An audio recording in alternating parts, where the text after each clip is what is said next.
সিয়া, সিয়া, কে আবার ডাকছে আমাকে?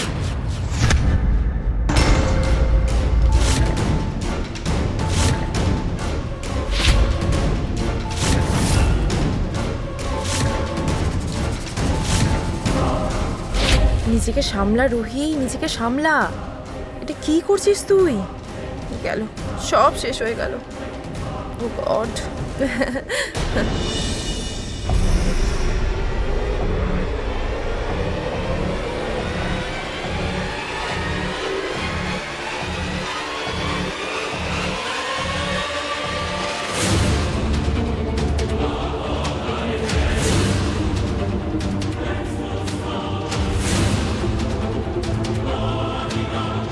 তোমরা আসতে তো লেট করলে, আমি কতক্ষণ ধরে তোমাদের জন্য ওয়েট করছিলাম।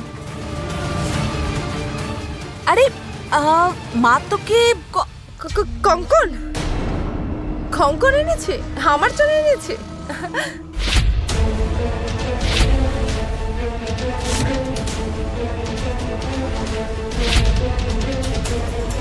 সিয়া, তোর সোনার কঙ্কন পছন্দ কি?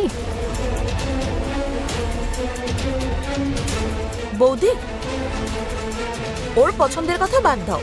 আমার কথা হলো, মা ওকে কখন থেকে ডাকছে, তুই শুনিসনি কেন?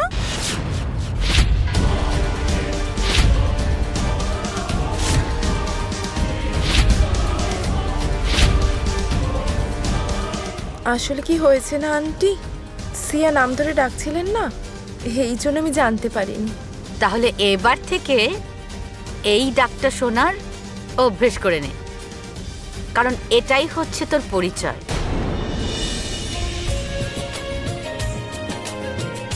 মা, হ্যাঁ, আমি তো সেই দিনের জন্য অপেক্ষা করছি, কবে ওকে আমি বৌমা বলে ডাকবো।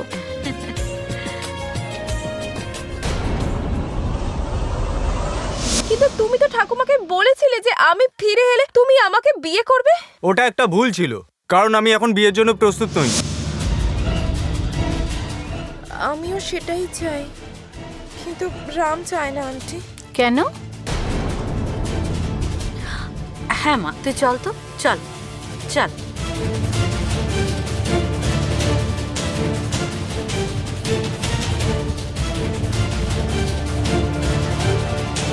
কি হয়েছে তোর? আমাকে বল, রাম কি তোকে কিছু বলেছে? তুমি যখন বিয়ের কথা বলেছিলে আমি খুশি হয়ে গেছিলাম, কিন্তু রাম খুশি নয়।